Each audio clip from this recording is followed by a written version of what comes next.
Welcome back, everybody, to the School Leadership Show. With me, as always, Jen David Lang. Hi, Jen. Hey there, Mike. How you doing? Staying cool? Staying cool up here in Albany, New York. And hey, nice job, by the way, on that last solo podcast with our pre-service teachers. Gives me hope for the next generation. Glad to give you hope, Mike. It's awesome. So you're in Brooklyn today, right? I am in Brooklyn. Yep. Excellent. So, joining us today, we're super excited. We have one of the authors of the book, Belonging in School, Creating a Place Where Kids Want to Learn and Teachers Want to Stay, Dominique Smith. Hi, Dominique. How are you? I am good. How are you guys today? Fantastic. I just want to give credit to your co-authors, Doug Fisher, Nancy Fry, Vincent Pompey, and Rachel Stewart. There's some luminaries in there, man. You're kind of a big deal. Hey, I got some good people trying to make me look good, so that's all that matters. Take it where you can get it, man. So tell us, why this book about belonging? Because we hear so much about DEI and people are saying, well, where's the B in that or whatever. So why this book in 2024? Yeah, I think the book in 2024, a couple of reasons behind it was one, a lot of the restorative work I was doing, people wanted to measure it. And I think we don't measure restorative work well enough currently. We measure the lowering of suspensions or lowering of referral rates, but we don't measure how our kids feel within our schools. And so I was able to partner with Nicole Law and Sanjay Alexander and John Hattie on another belonging book on the mind frames. And it started to make us expand a little bit more. And we started to look around of like, what does research look like in belonging? And Eric Carter had a great mind, and he actually started to look at this wheel of tenets of belonging. And I and our team were just like, that's exactly what we're trying to expand on. And he focused more on individuals with intellectual disabilities. And we said, how do we pull his research, expand it with our own minds, and put it into the classroom? Because right now we're in that framework of when people start to get out of COVID. You can't see the quotation marks I'm putting up, but get out of COVID and what we do for kids. And I don't want the pendulum to shift back to not really focusing on the well-being of humans. And I thought the belonging, and we thought the belonging focus would allow individuals to say, oh, okay, I need to focus on the instructional side and the content that we are delivering in our classrooms, the high expectations for learning and teaching, but do not forget what kids are searching for when they're in our buildings. And that's where we decided this is what is needed now in 2024, because we know the pendulum is starting to shift a little left and right a little bit more than we want it to. Yeah, I'm glad you brought that up because I'm definitely seeing leaders are feeling frustrated, right? Oh, we've got to close those academic gaps, enough with the SEL. We've heard enough about the SEL, the self-care, let's move on for teachers and for students. And I think the point is that, you can't, you can't move on. And we're seeing, I don't know, in student behavior, is that what you're seeing? Students who are disengaged, who aren't interested, attendance levels that may be, going back to pre-pandemic, levels. So I don't know, is that some of what you're seeing in your research? Yeah, and the best thing about being able to write is also still being active in a school. So I'm a principal in a high school, and I get to have the conversation. What's engagement look like? Are cell phones an issue? What's chronic absenteeism, and how do we address it? And it started to drive the conversation at our own site. We have kids missing school. The question is why. We could have the conversation of they're used to COVID and the isolation and being by themselves, or we can push the conversation harder and saying maybe some of our students have no adult that they believe in, no adult they trust in. Education scares them and they don't know where to go, so they'd rather stay home. So we started to say belonging, belonging, belonging, connection.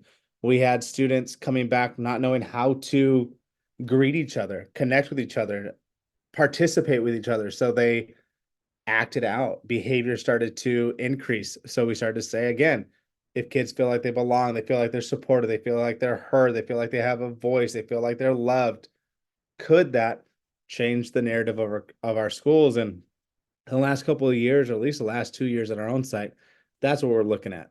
If kids miss school, Is it the school? Is it us? Is it a collective? And how do we change that? And we thought really focusing on kids' sense of belonging and then also transferring it to the adult sense of belonging on our campuses, right? How many adults feel like they belong still on our campuses started to make an impact for learning and for all those changes that we were trying to do. So shifting that focus, right? That's tough. Shifting the focus away from, let's look at, obviously there's something wrong with this kid if he's not coming to school, right? Shifting it away from that to what are we doing as individuals as part of a system to impact that? Now, Jen, do you want to talk a little bit about how the book is organized maybe and start to get into, and you started to rattle them off, some of the different Yeah. kind of tenets of belonging that you sort of focus on. This doesn't feel like character trait of the month, right? Although So it's almost 12, right? Yeah, no, part of why I chose your book, Dominique, is because I think, well, two things. One, yes, you put the onus back on at schools. What can we do? And also you took this term, which would otherwise be amorphous and vague, right? Belonging. And rather than just hoping, like, oh, I hope I get a class this year where the kids feel that they belong, or hoping I lead a school where there's a sense of belonging, you really broke it down into 11 different tenets or components of belonging. And so I think that really helps educators. So yeah, I love the 11 components that you divided it into. That makes it very concrete. And maybe you can pick a few that really resonate with you. But basically in the book, they break it down into these 11 parts. Students feel a sense of belonging when they feel welcomed, invited, present, accepted, known, supported, befriended, involved, heard, needed, and loved. So do you want to pick one or so to give our listeners a little sense of what you're talking about? Yeah. And right, it sounds like a lot, right? Someone listening to this right now, like, what? That was so much. And I think what we took from Eric and we started to look at is this is what lives every day within our school. What I'm hoping this book drove to individuals, this isn't an additive. It is something that we've been doing for years. It's just fine tuning exactly what we're going to focus on. And one of the beauties of this work is when students are struggling, I can ask a student, hey, and I've drawn it up on like a little map, like a belonging map for them. What does your teacher currently give you? There's 11 tenets, right? Kids can say like, my teachers make me feel welcome. My teachers feel known, but other tenets I don't feel right now. Well, what do you hope for? I want them to make me feel involved. I want them to make me feel known. And then I can even ask them, what do I give you, right? So we start to use these tenets in different capacities. But when I looked at this, a couple things that really hit off the bat were the ones that people I think would challenge. People challenge the befriended and loved. Like, wait, did you say befriended and loved? First and foremost, we're not asking anybody to build friends with kids. We're not friends with kids. We have a clear boundary of mentorship for students. But what we can do is offer a space where kids have the opportunity to connect with other human beings, other students, and they have the opportunity to become these friends. We look at social grams, we look at connections, we look at reading groups, we look at how we collaborate in the class. Befriended allows students to have somebody that isn't the adult. And I really like that. The idea of love too, I like to really target because there's such a misconception of what love means. We look at some of our students currently and we say, oh, they have love at home because they have a nice, beautiful house and they have two parents at home, so they must get love. And it's far from it. Parents are busy, parents aren't available, parents might not be giving the love to the students. All the way to the other side, where somebody might say, oh, that parent is in a single household. We need to give them more love. And they're receiving more love than we have ever experienced. So not getting trapped into those stereotypes of what a student might get. And I really just love those two components. But I mean, overall, the biggest one that ever stands out to me is welcome. Can I go back to those two first? Because Oh, those yeah, are please. two that stood out for me. Well, first of all, the loved, I read a lot of books for the main idea, and I'm seeing more books for educators with the title love in it. So you have your fingers on the pulse of something. And you know what I like is that you define loved here as holding unconditional positive regard for students. And I think that even educators who have a little trouble with love, you can't argue with unconditional positive regard. And just imagine the feeling of a classroom with that. I love that term, unconditional positive regard. It doesn't mean you accept all bad behavior, but it is assuming the best and being warm. And so I do love that part of loved. And then the other one that you chose, the befriended, I was also wondering, are teachers not necessarily going to question, I'm not friends with kids, but it's not my job, right? Some kids are friends with other kids. That's not my job. But I like what you say is that, teachers do have a role to play and that they can help create, I think you use the term provision rich classrooms and places where you can help the friendships to thrive. And I love you quickly said sociogram, but I don't know if I everyone was knows. going right there. Jen, you Yeah. read my mind, because part of what I love about this is the idea of, what does it look like and sound like? Because you can rattle off those 11 things and they sound great when you say them fast. But like, what does it look like? What does it sound like? What can we do to actually impact the system in this way? And that's why I was absolutely going back to sociogram. So So go explain what it is. Do you go. want to explain it or no? Oh, just the sociogram, just a very simple survey. You ask students in a class, who are 3 students you'd like to play with at recess or work with on an activity in school or meet up with outside of school. And you have every student submit 3 names and you look at who in your class or in your grade, if you're doing this as a team, is not on anyone's list, or several kids. And then you try to more strategic, we're always partnering kids based on academics and ability, blah, blah, blah. But, to put them together in a way to foster those friendships. And that, yes, a lot of friendships are formed in school, and it is our responsibility to help build those. And yeah, go ahead, Mike. You look like you're about to Well, say no, I was just something. going to say, Yeah. so Dominique, how did that so a discrete task like that, and talk about how you used it. Was it something widespread? Was it how do you integrate things like that in a way that teachers feel like they are tools that will help them? Yeah, and I think kind of what we kind of spotlighted is, we have a bunch of grade levels that come to us and say kids don't get along. And we're like, okay, what have we done? Well, I try to link them up in a reading group and I try to link them up at recess, but no one wants to connect with one another. That is from the adult perspective. I think you would be cool with this kid. And I think you would be great with this student.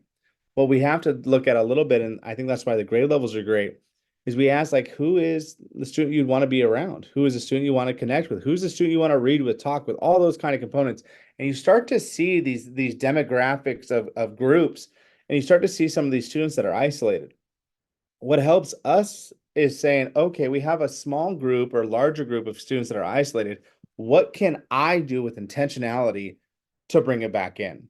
And again, it might go back to the recess groups or the lunch groups or whatever it might be, but it allows us to see, because what you can also do is you ask students who would be someone you don't know that you're interested in meeting.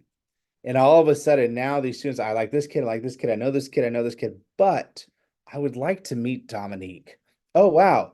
I didn't even know you were interested, maybe even having that conversation. I can formulate that. That is the power of me as a teacher. I can connect you to. And it's the first time you might have that opportunity to have a conversation with one another. Again, in whatever activity I'm doing, but I'm being mindful and intentional of saying, okay, I need to get student A and student B together, because there was, by student voice, this spot where the student said, I want to get to know them.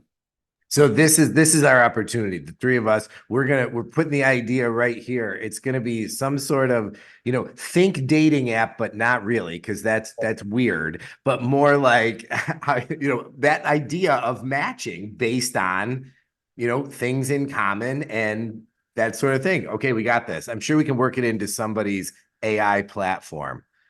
I mean, right, absolutely. These, you know, as I say it right now, it's going to probably sound kind of wild. Dating apps aren't terrible. I've never been on one, but I hear what they do and they connect people, right? But I'm just saying, like, we are the app. We can connect people because they don't ever see the beauty of another student, what the student offers, the potential of the friendship. We can get that, but the other side of this is there is a group of us, or there is a large percentage of adults, we don't ask the student those questions. We don't get enough student voice currently to allow that to live. And so that's the other piece is, hey, when can we praise ourselves of like, guess what I can do? I can connect kids. So I'm going to take a couple of my instructional minutes to use this platform to build connections for students in my classroom, not outside, in my classroom. Well, and hearing what students have to say in a deep and meaningful way can be scary because you can't unhear it. You know, Right. and once you've heard it and you don't act on it, then you're the idiot. Yeah. So and that's scary. So how do you get over that? Like, because I'm imagining you don't have just this staff of unicorns who are all perfect at developing relationships with kids. So how do you bring those folks along? Well, if anybody from my staff is listening, I have a staff of unicorns. I want to make sure that's really clear. And Yeah, if I you mean, want to- imagine you weren't, imagine you went to a different school and were no, trying no, to do this. How would you bring people? How's that better? I sit there and I think, because this is the biggest question and push, I think, right? Is like, I'm a great educator. I think people fall in this trap. I'm a great educator. When kids want to get to know me, they get to know me, and I'm fabulous at what I do. And I think what we've tried to push, and one of the quotes we put in the book that I really loved was from Butterflies Rising, and it said, "Now that I know you exist, how do I not love you?"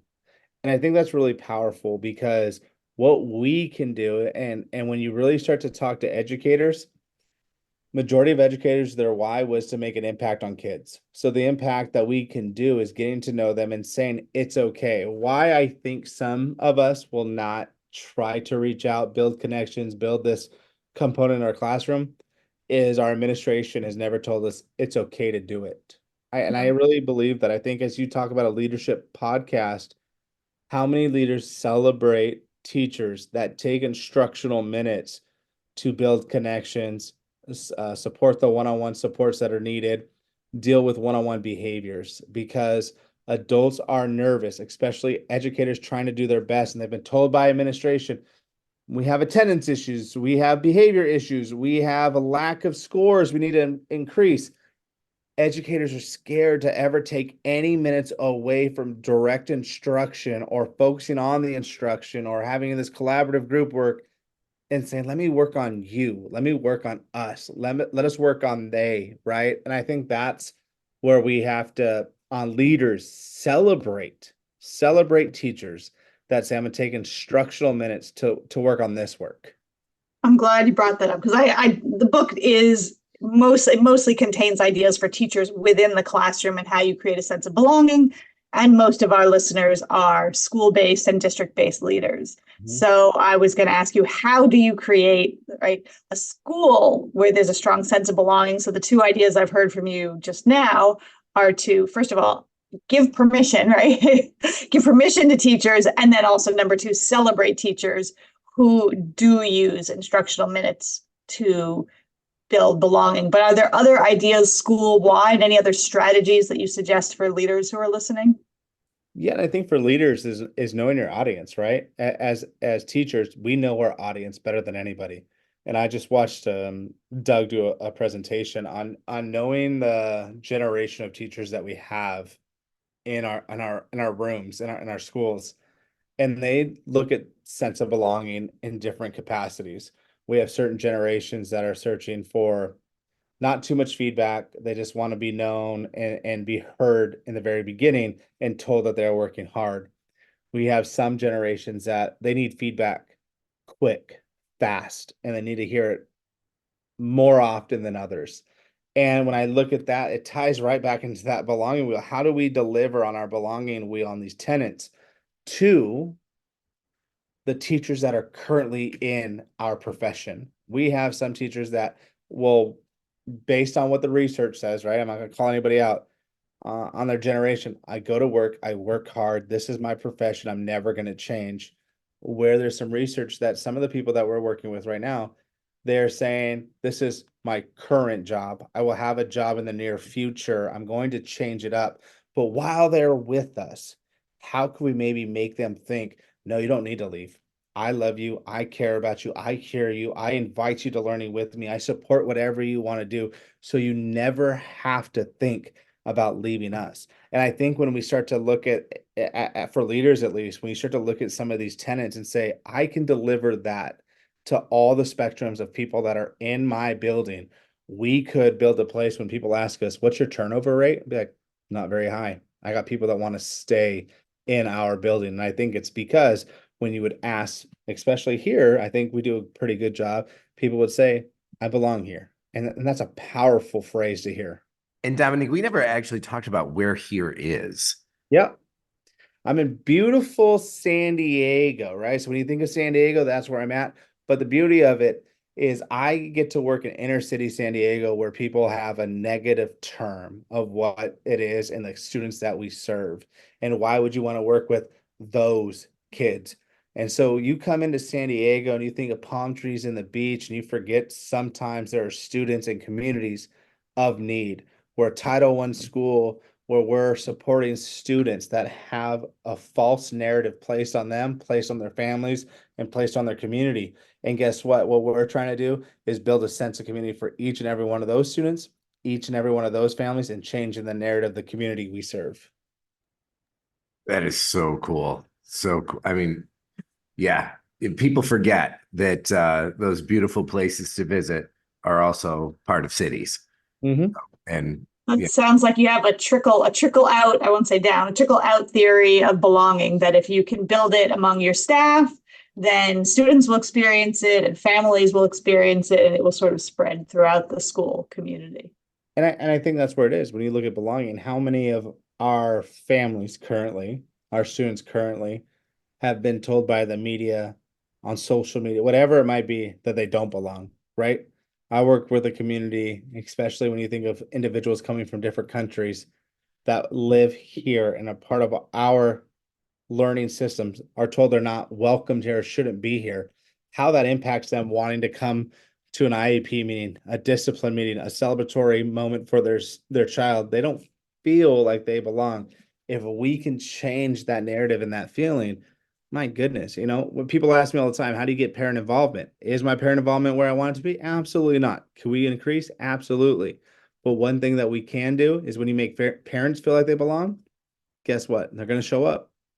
And so all of this that we're trying to do, it's not just for our students, it's for our own personal self. Do I feel like I belong in my own community, my own family, right? My own identities. Then it trickles out, like you were kind of saying, or ripples out to our students, to our families, and to our community. And that's what we're trying to do with some of this work. Yeah, and it's modeling. It seems like it's a lot of it's modeling from you as the leader. It's modeling from the teachers. One of the ideas you have in the book, it's the 2 by 10 method. So I was thinking also with the sociogram, if some students don't have any students who want to be with them in the classroom or outside, I think the 2 by 10 was in a different chapter, but it doesn't matter. But the idea that teachers could do something about it. So you could take some of those kids or other kids who don't feel welcome, they're invited. And the 2 by 10 is take 2 minutes a day talking to the student about non-academic things, your life, your interests, your passions for 10 days in a row. And in doing that, you're not only making the kid feel invited, but you're also modeling. This is how you have a conversation. So maybe now you can go forth and do that with your peers as well. Absolutely. I think, you read anything I write, I'm pretty sure I'm going to throw a 2 by 10 in there because I think it's so powerful. As a beginning educator, when I first got in my career, how to build connections, somebody showed that to me and said, take 2 minutes a day for 10 days in a row. And it forced you to find the time. It forced you to connect with the kid, and it forced you to continuously come back to that student. And you see it, you see the growth, you see a student open up, you see that, like, I guess best metaphor is that flowers start to open up just a little bit, right? And you to see the beauty of who somebody is. And that's why I continuously will always write about that, because it's an opportunity to hold us accountable, but also give the opportunity for students. and I think something like that for somebody who doesn't naturally gravitate toward being curious about other people, it's a skill you can learn. And you can get better at it. And the bottom line is when you get better at it, then you start to really enjoy it. and getting to know more about more different people. So that is such a cool strategy. And it's one of those things where I feel like whenever we talk to authors, Jen, and we read books, it's like, yeah, but this is the stuff that good teachers just have always done, right? Why do we need a book for it? Well, we Oh, do. very helpful. It's very helpful. I was just talking to Mike before you got on that another book that I'm going to feature to help a little bit with the belonging among staff. David Brooks, New York Times columnist, has a book out, How to Know a Person. And it is really breaking it down because we don't necessarily always know how do you naturally connect with people. We think, oh, if we're entertaining and we tell interesting anecdotes, but that's actually not it. It's much more about listening and being in tune. And he makes the case that before World War II, we taught a lot of these more interpersonal skills in schools, and then after World War II, we got more focused on high SAT scores and all that. Yeah, So, if we start dusting off William F. Buckley's stuff, we got a problem. Anyway, so listen, I want to be sensitive to Dominique's time and your time, Jen. So the book is Belonging in School, Creating a Place Where Kids Want to Learn and Teachers Want to Stay.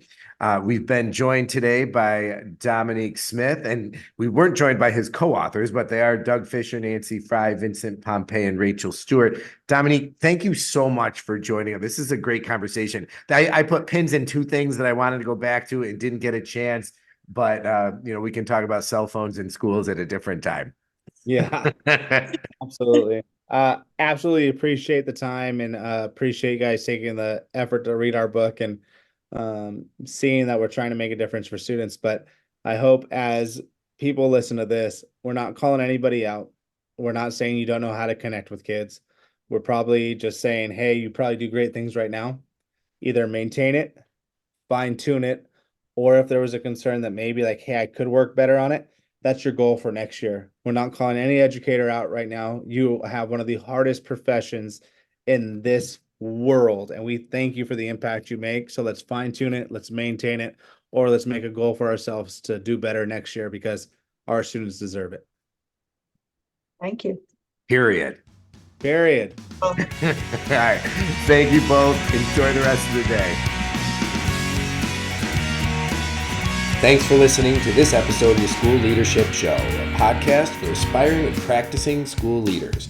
Send your comments, questions, and show ideas to me, Mike, at schoolleadershipshow.com. And please consider rating the podcast in iTunes and leaving a comment.